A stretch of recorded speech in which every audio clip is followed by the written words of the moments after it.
Hello friends, मैं हूं अजीज शेख। आप देख रहे हैं मूवी स्टॉक चैनल, जिस पर आज मैं रिव्यू करने वाला हूं फाइनली पॉल वेस एंडरसन और उनकी वाइफ मिला जोविच की फिल्म मॉन्स्टर हंटर, जिसे हमारे इंडिया में अब ऑफिशियली हिंदी और बाकी दूसरी लैंग्वेजेस में भी रिलीज किया गया है। और मैं अभी ही क्लियर कर दूं कि फिल्म की हिंदी डबिंग भी अच्छी है। और अब बात करें फिल्म की कहानी के बारे में, तो आपने फिल्म का अगर ट्रेलर देखा है तो एक हिसाब से आपने पूरी की पूरी फिल्म देख ली है, क्योंकि फिल्म की कहानी में जो कोई भी डिटेल्स छुपा कर रखी गई थी उसे ट्रेलर में ही रिवील कर दिया गया। लेकिन अगर इसके बाद भी अगर फिल्म में बची कुछ स्टोरी की बात करें तो फिल्म की कहानी का फोकस मिला जोविच के कैरेक्टर नेथलिन और उनके पूरे के पूरे मिलिट्री क्रू पर है, जिन्हें कुछ मिलिट्री के लोगों को ढूंढने का मिशन दिया गया है। और गेस व्हाट, उन्हें ढूंढते ढूंढते नेथलिन का भी पूरा का पूरा ग्रुप और वो खुद भी गायब हो जाती है। उसके बाद उनकी जर्नी द न्यू वर्ल्ड में कैसी रहती है और वहाँ के मॉन्स्टर कितने ज्यादा डेडली है, जिनसे इन्हें बचना है, और इनमें से कौन कौन से कैरेक्टर बचते हैं कौन नहीं, गेस व्हाट, उसकी भी डिटेल आपको फिल्म के ट्रेलर में मिल जाती है। और जैसे की मैंने कहा, बाकी बची कुछ डिटेल्स के लिए आपको तो ये फिल्म ही देखनी पड़ेगी, जो ऑलमोस्ट 1.5 घंटे की ही है। तो अब एक इंट्रो तो बनता ही है, लेकिन उससे पहले एक और छोटी सी रिक्वेस्ट भी, जो कि है चैनल को सब्सक्राइब, वीडियो को लाइक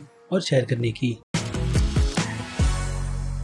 तो फ्रेंड्स, सबसे पहले आपके डाउट को क्लियर कर देता हूं कि आप इस फिल्म को पूरी फैमिली के साथ बैठकर देख सकते हो, और बच्चों को ये फिल्म खास करके काफी ज्यादा पसंद आएगी, और साथ ही साथ मासेस ऑडियंस को भी, क्योंकि ये वैसी ही बनाई गई टाइम पास सी फिल्म है। लेकिन बात करें उन गेमर्स की जिन लोगों ने मॉन्स्टर हंटर के गेम को खेला है, वो लोग उसके यूनिवर्स को समझते हैं, तो मेरे हिसाब से मुझे लगता है उन्हें इस फिल्म से कोसों दूर रहना चाहिए। जी हाँ, पॉल वेस एंडरसन ने एक हिसाब से गेम के यूनिवर्स की एडेप्टेशन बहुत ही बुरी कर इस पूरे के पूरे यूनिवर्स को बदनाम कर दिया है। भले से ही इंटरव्यू में उन्होंने गेमर्स को उम्मीद तो दिलाई थी कि फिल्म में क्रिएचर्स पर काफी ज्यादा ध्यान दिया जाएगा, जो कि कुछ लेवल में है, और बाकी बचे पोर्शन में वीएफएक्स सच में फिल्म का बहुत ज्यादा खराब है, खास करके फिल्म के डार्क सीन में, जिसे डार्क कर ऑब्वियसली स्टूडियो ने अपने पैसे बचाए हैं क्रिएचर्स के एनिमेशन में। और इसके अलावा गेम के कैरेक्टर्स की भी जो बात की गई थी वो तो फिल्म में है, लेकिन हंटर इस फिल्म का लीडिंग कैरेक्टर नहीं बल्कि नेटलिन की कैरेक्टर है, जिस कैरेक्टर को लेकर पॉल वेस एंडरसन ने जो एक्सक्यूज दिया था कि गेम में भी जब आप एंटर करते हो तो आपको आपका खुद का कैरेक्टर बनाना होता है, और वो कैरेक्टर मॉन्स्टर हंटर के पूरे न्यू वर्ल्ड को एक्सप्लोर करता है और मॉन्स्टर से लड़ना भी सीखता है, और साथ ही साथ खुद की स्किल्स को भी बढ़ाता है, जिसे वो धीरे धीरे गेम के यूनिवर्स में बढ़ाता है। लेकिन अगर बात करें इस फिल्म की, तो फिल्म में वो सभी की सभी चीजें नेथली की कैरेक्टर इतनी ज्यादा जल्दी सीख लेती है, जिन्हें इस फिल्म में बहुत ही शॉर्टकट तरीके से दिखाया गया है। और डेफिनेटली अगर आप मॉन्स्टर हंटर के वर्ल्ड से लेकर कैरेक्टर्स की स्किल्स तक पर ध्यान नहीं दोगे, जो कि इस गेम का सबसे बड़ा मेन पॉइंट है, तो उसमें ये फिल्म बहुत ही बुरी तरीके से मार खाती है। और हंटर जैसे कैरेक्टर को फिल्म में बस एक साइड कैरेक्टर बनाकर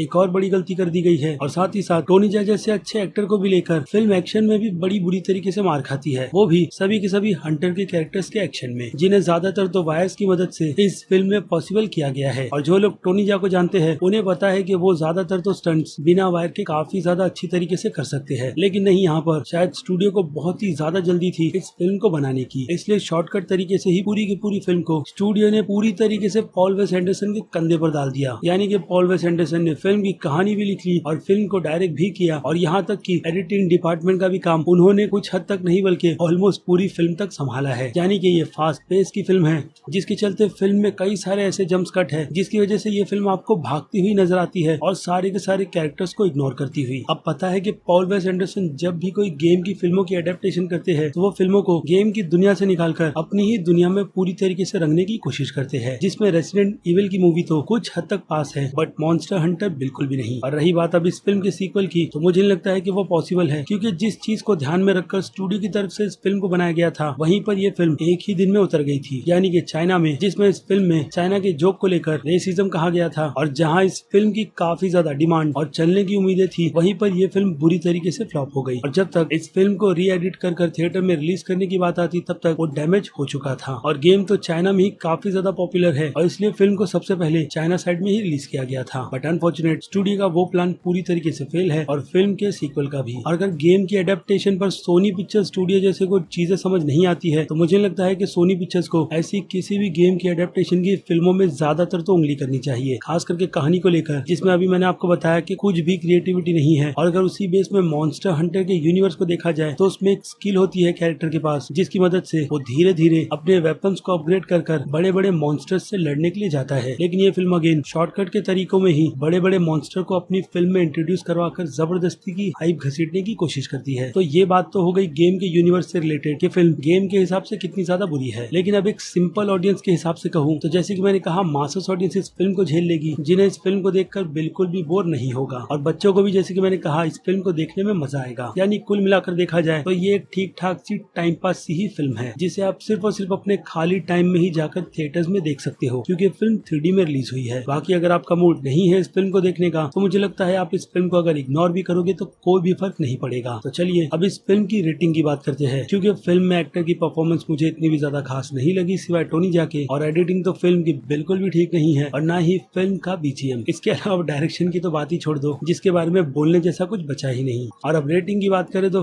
फिल्म में एक्शन ही है, जिसके हिसाब से आपको ये फिल्म 3D में देखने में थोड़ी बहुत अच्छी लगती है, जिसके चलते एक्शन की रेटिंग 5 में से 3 स्टार की बनती है इस फिल्म के लिए, और कॉमेडी के लिए मेरी रेटिंग रहेगी 5 में से 1 स्टार की। क्यों, वो तो आपको फिल्म देखने के बाद ही पता चलेगा। और कहानी की बात करें तो कहानी से लेकर इसके थ्रिल को मैं 5 में से 1.5 स्टार की रेटिंग दूंगा, क्योंकि कहानी भी इस फिल्म में थ्रिल के हिसाब से इतनी ही है, और सस्पेंस तो फिल्म में किसी काम का नहीं, जिसके लिए ये रेटिंग 0 की ही डिजर्व करती है फिल्म। और मासेस ऑडियंस की नजरों में तो ये एक अच्छी ही फिल्म है, जिसके हिसाब से इस फिल्म की रेटिंग मासेस ऑडियंस की नजर में बनती है B+ की। और बात करें क्रिटिक्स की तो क्रिटिक्स को ये फिल्म कुछ खास ज्यादा इंप्रेसिव नहीं लगी है, जिसके रिव्यू से ही हमें ये बात पता चलती है। यानी कि क्रिटिक्स की नजरों में इस फिल्म की रेटिंग है सीधे सीधे C की, और बात करें मेरी तो मैं इस फिल्म को रेट करूंगा C+ की रेटिंग से। वेल, तो ये था मेरा ओपिनियन फिल्म मॉन्स्टर हंटर को लेकर कि मुझे पर्सनली ये फिल्म कितनी ज्यादा अच्छी लगी है और कितनी नहीं। और अब भी जाते जाते मैं यही कहूंगा कि अगर आपको टाइम पास करना है तो ही थिएटर में जाकर इस फिल्म को देखिएगा, वरना बिल्कुल भी नहीं। और इसके अलावा आपकी क्या राय है इस फिल्म को लेकर, उस बारे में मुझे कमेंट करके जरूर बताइएगा। और साथ ही साथ अगर आपको मेरा काम जरा सा भी पसंद आया है तो मेरे इस वीडियो को तो लाइक करना बिल्कुल भी मत भूलिएगा, ताकि मुझे मोटिवेशन मिलती रहे इस टाइप के कंटेंट को अपने चैनल पर कंटिन्यू रखने की। और अब चलिए खत्म करते हैं वीडियो को यहीं पर। मैं हूं अजीज शेख, आप देख रहे थे मूवी स्टॉक चैनल, जिसे अगर आपने अभी तक सब्सक्राइब नहीं किया है तो सब्सक्राइब कर लीजिए, और बगल में बने हुए इस बेल आइकन के साथ साथ नोटिफिकेशन को ऑल पर भी क्लिक कर दीजिएगा। इससे होगा ये कि मैं अपने चैनल पर जब भी कोई नई वीडियो अपलोड करूंगा आपको उसकी नोटिफिकेशन सबसे पहले मिलेगी। तो चलिए मिलते हैं आपसे सीधे अगली वीडियो में किसी और फिल्म या फिर किसी और सीरीज के टॉपिक पर बात करते हुए। तब तक के लिए तो आप मेरे चैनल के बाकी दूसरे वीडियोस को एंजॉय कीजिए, और टिल देन बाय।